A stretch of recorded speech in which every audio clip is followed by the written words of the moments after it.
Three homages.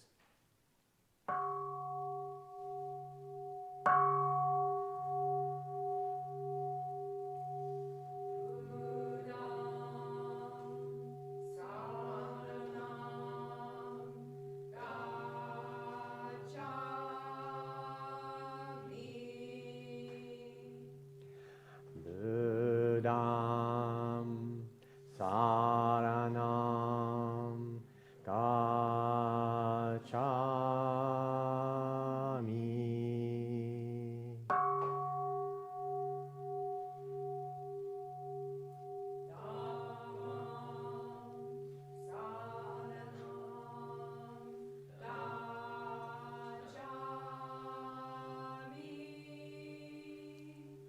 Dhammam saranam gacchami.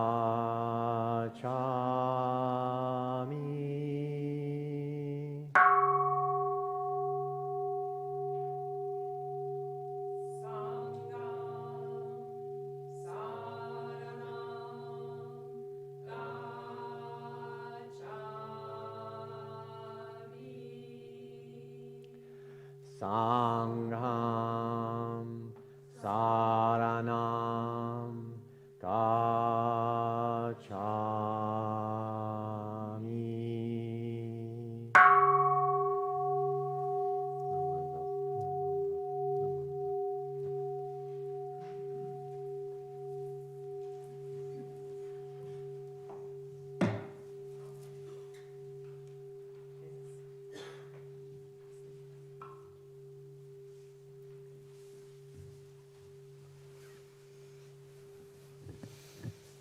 Good morning, everyone. Good morning. It's so wonderful to see you all today. Welcome to Reno Buddhist Center, and welcome to the celebration of Siddhartha's wonderful Bodhi Day. Yay. Yay. If you are new to us and seeking a spiritual home, we welcome you with arms wide. If you have been here a long time, know you are greeted with the same excitement and anticipation. We share precious time together. Making time to consider the Dharma is important. Taking time away from the hurly-burly of the holidays is important too. Thanks to the extra volunteers who helped make at the temple preparing for a special service today. Today we celebrate Siddhartha's wonderful Bodhi Day, his day of enlightenment ages ago. Enlightenment is the culmination of our sojourn in samsara. Not magic, not a one-off, not a gift from some super being. It is the natural state of being, a return to our natural state of being, eternal, joyful, selfless, and pure. Today's service will be in the form of a dramatic reading. First, the story of the rose apple tree, Siddhartha's first glimpse of samadhi, and the beginning of his quest to bring people to the natural state of joy. Then, the story of the 4 watches of the night of enlightenment. But first, we will start with chanting the Shoshinge and offering incense in gratitude. Gratitude to Siddhartha for showing us it is possible to see the world joyfully. Gratitude for great compassion that touches us each day in large and small ways. Everyone is encouraged to offer incense. If you are new, just follow along. It's easy. Most of all, hold gratitude in your heart. Wow, it's Bodhi Day! Yay. We are so very grateful for the Buddha Shakyamuni, who was Siddhartha, his heroic effort to reach great understanding, enlightenment.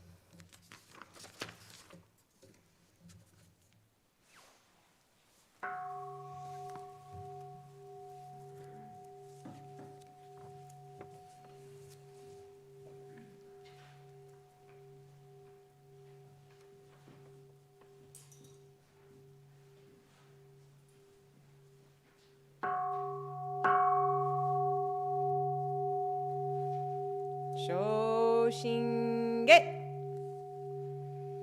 Kimyo Muryo Junyorai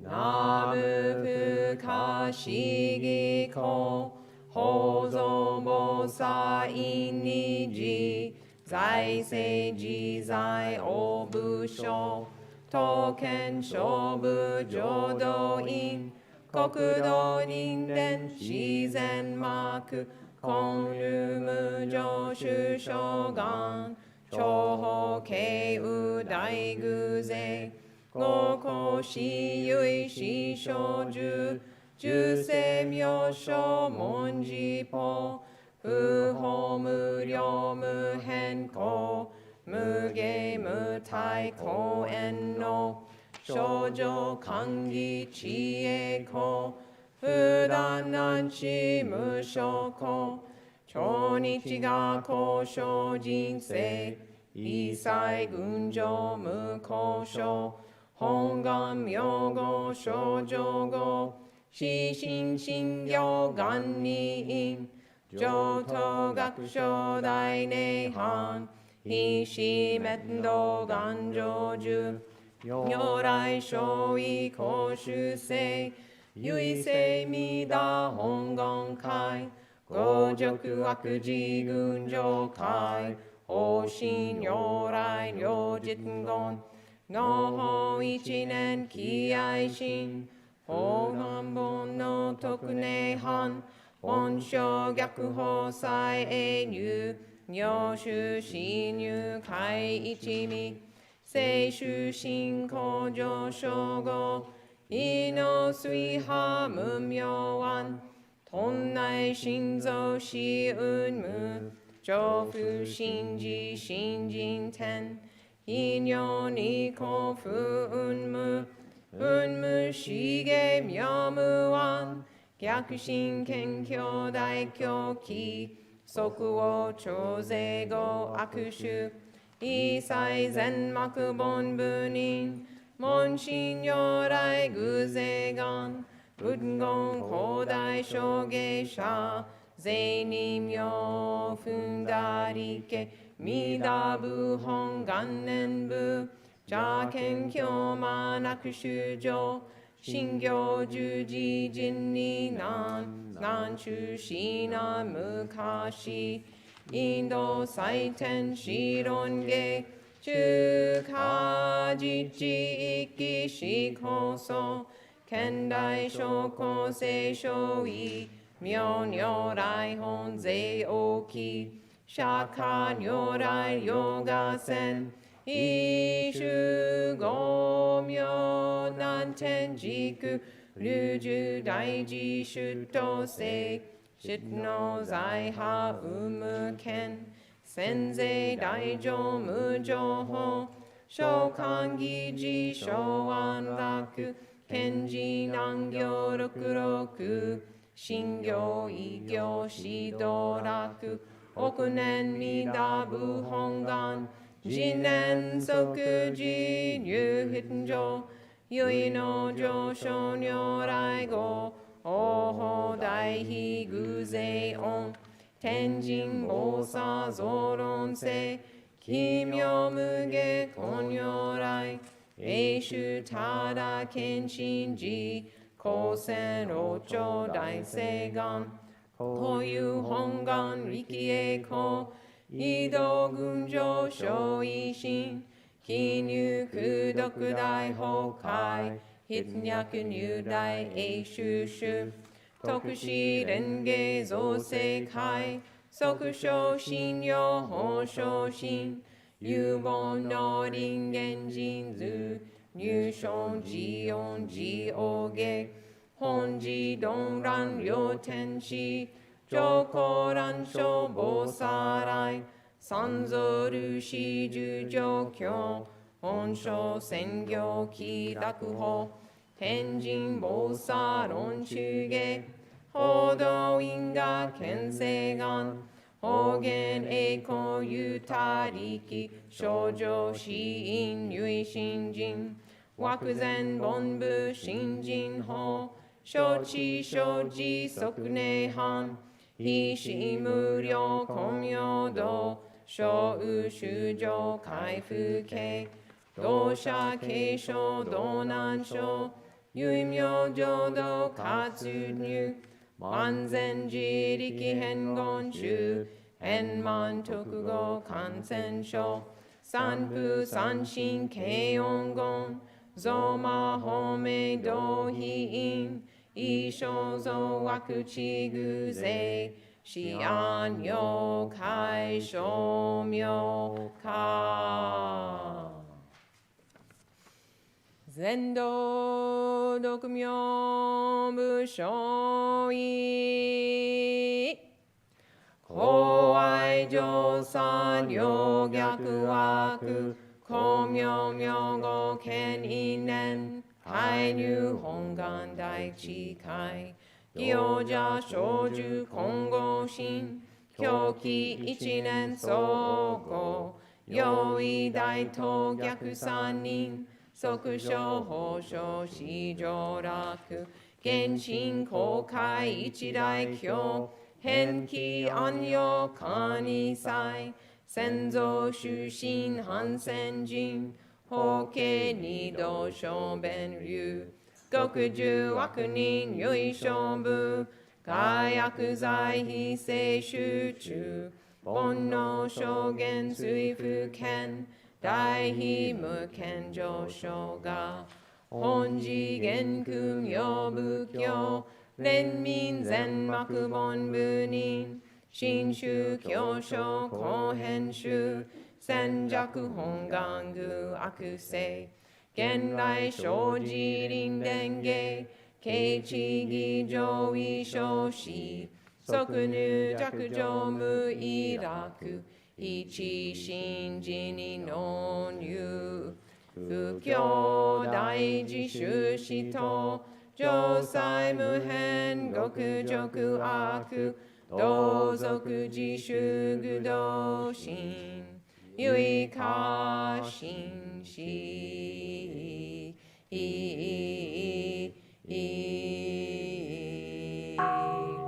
高祖聖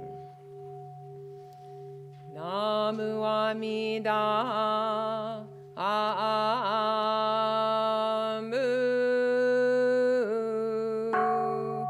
ナムアミダアムナアムアミダアムナムは阿弥陀仏なあむ阿弥陀あむなむ弥陀成部のこの方は今に自己を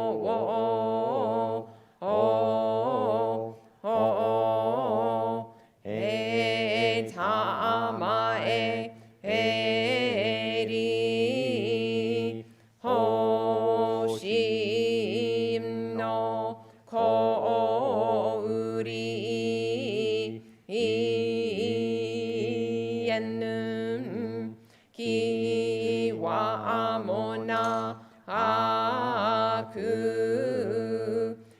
の門妙を照らすなり。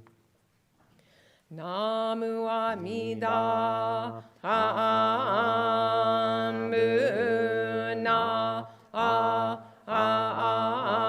ムアミダハンブナムアミダブナア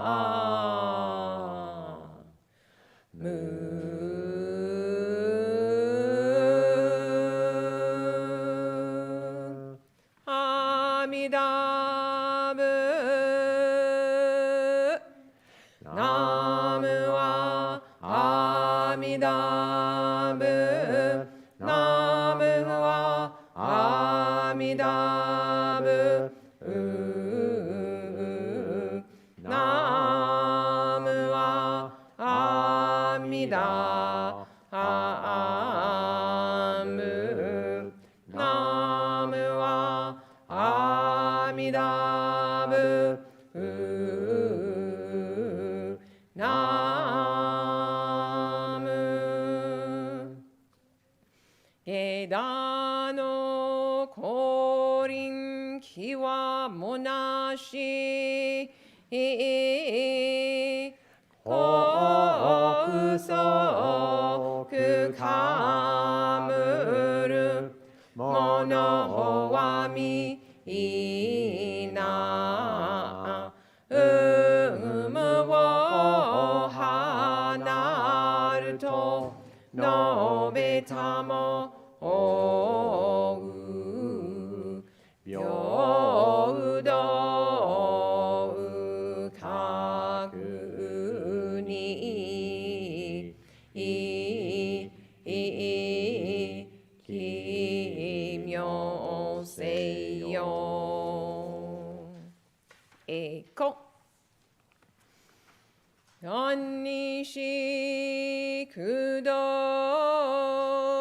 く平等聖祭同胞大神往生は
Good morning, everyone.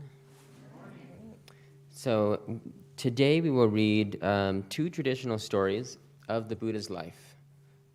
First, beneath a rose apple tree. One day, when Siddhartha was 9 years old, he was allowed to attend the ritual of first plowing of the fields. As is the king's place, his father, Suddhodana, presided over the ceremonies. High-ranking holy men and Brahmins paraded in robes and colorful headdresses. The ceremony was held in the finest fields in the kingdom, near to the palace itself. Flags and banners waved from every gate and along every roadside. Colorful offerings of food and drink were laid out on altars crowded along the roads. Minstrels and musicians strolled among the throngs of people, adding mirth and merriment to the building festivities. Holy men chanted with great solemnity as Siddhartha's father and all the dignitaries of the court stood facing the unfolding ritual. Siddhartha stood at the back with cousins Devadatta and Kaludai. The boys were excited because they had been told that when the rituals were over, everyone would enjoy a feast on the grassy meadow. The often sheltered Siddhartha was delighted. He hardly ever went to picnics. But the holy men's chanting went on and on, what seemed like forever, and the young boys grew restless. Siddhartha asked Gautami, "Mother, this ceremony is so long. Why must the holy men chant so?" "They are reciting the Vedas, my child. The scriptures have profound meaning handed down by the Creator himself to the Brahmin caste generations ago." "Why doesn't father recite the scriptures instead of having the Brahmins do it?" "Only those born into the Brahmin caste are permitted to recite the scriptures, my child. Even kings who wield great power depend on the services of Brahmins to intercede with the gods." Unable to endure any longer, Siddhartha wandered off in the direction of the music and dancing. The sun blazed down, and Siddhartha grew hot and retreated to the shade of a rose apple tree beside the road and observed the ceremony. At last, the Brahmins concluded the prayers. King Suddhodana stepped down into the field and, together with 2 officers, began to plow the first row of the season, cutting the earth open. Cheers resounded among the crowd. Then farmers followed the king's example and began to plow their fields. Hearing the people's cheers, Siddhartha watched a water buffalo straining to pull a heavy plow, followed by a robust farmer with leathery skin from long work in the sun. His left hand steadied the plow while his right hand wielded a whip to urge the buffalo on. The rich earth was cut into 2 neat furrows.